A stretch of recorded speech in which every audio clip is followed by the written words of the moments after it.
Hi there, right, so this is the centre bush from the Watts linkage on the Disco TD5, the Disco 2. I'm just going to have a go at changing over the bushes on this. So these are the part numbers, that ends with a 0. Centre one's that one, and that one is the same as the first one. So you get 2 of those, 1 of those for the kit. It's about 20 odd quid, these 3 bushes from a popular auction site. Things to know is that the outside diameter of that is 39mm. Can take my word for that. You'll need a socket that is also 39mm on the outside, which it is. And the way I'm going to fit these when I get to it is get this onto there, and then the rubber I'm going to very carefully tuck inside the socket. I'll show you when I've done it, and before we start putting it back in again, so that you don't damage the rubber as you put it back in. So that's the only part of this video I'm going to do for a minute. I'm going to get this into the press, and then we'll start going from there. And the dog says hi as well. Okay, so we've now got it set up in the press. I've put no heat on it yet, so it's all nice and cold still. Starting with the centre one, just because I wanted to. I've given it a good pump up with that quite a high pressure up on the thing. It's reducing as we go in at the moment, but it's going to need a bit of heat on it, so I'm going to get a blowtorch out and warm up this area, and then add some more pressure on it, and hopefully that'll start pushing out through. Come back soon.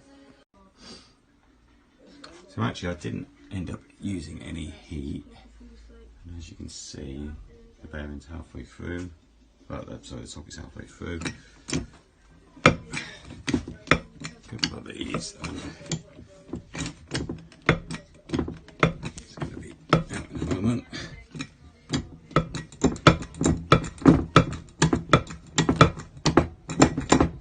That comes with the extension of the thing, so I have to reset it all.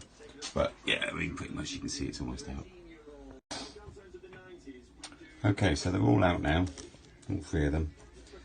And that's basically just using a Halford's, I think it was Halford's. Oh no, so Draper Expert 30mm socket, which is actually 39mm OD. And basically, you can kind of see the shiny bit on that one, where it's been sat. Push straight through. Bit of an interference fit for these to go through there, but they do come in and out. So next time you'll see it, I'm going to clean this right up, get it back to bare metal. Probably just going to make sure that all, basically polish it all up inside, so that the new bearings have an easier time getting in. So that's kind of it really. Okay, so it needs to be a lovely Dremel with like a carbide bit on it, and it's wonderful for cleaning all of the rust and the crap off of it. And I put a slight bevel on all of these edges. The bearing surfaces inside seem okay a little bit. There's a bit of sort of lines in there, but I think we'll get away with that. So, kind of ready to go on. The trick's going to be now is to get, so I'm going to hold the phone and do this at the same time. Always good fun. Is to get theirs into there. So what I'm going to do is put a bit of grease around here, or oil or something. And what I'm looking to do is to get that rubber inside the socket, so I'm not pushing against the rubber and damaging the rubber. So that's ultimately what I'm trying to do. I'll show you when I'm ready to go. So it's now in, kind of ready to go in. So I've just placed it in a little bit. Jam presses and see if that goes in. Yeah, it's going in easy.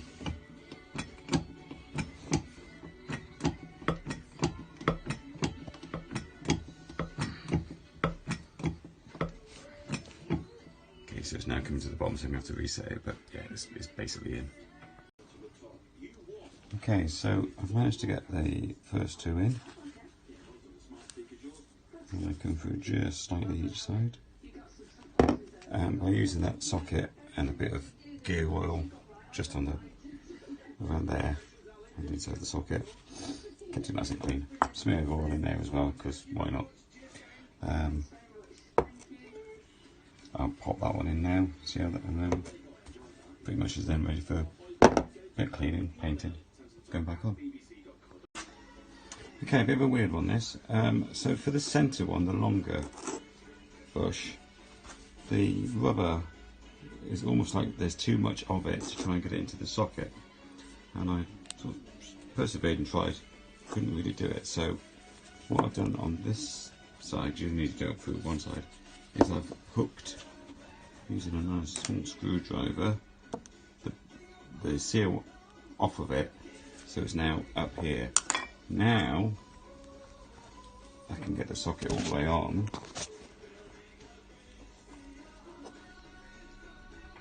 and it's now pushing against the metal, not against the rubber.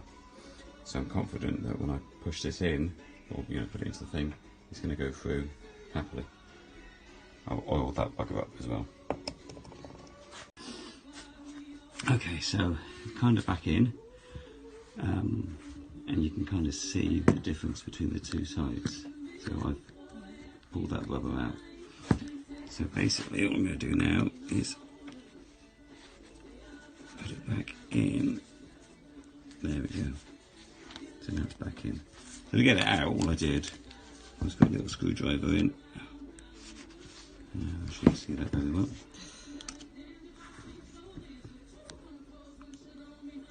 Almost like that. Try not to tear anything. And once you've got it in, just a turn around. That gets it out, and it means you can get your socket over the bloody thing. Like so. That's the important thing, so you don't fuck up the thread, the rubber. And once it's back off, all finished, just roll it back in. There you go. Like, subscribe and all that sort of BS if you want, or don't if you don't. But hopefully that might be helpful. The only thing I would say is, in hindsight, for putting it in the next one, I would put the centre bearing in first, I think, using a bit of heat, because that was a bit of a pain in the bum. It took much longer than the two outer ones. But other than that, it's all fine. Hope they found this useful. That's the end. Bye.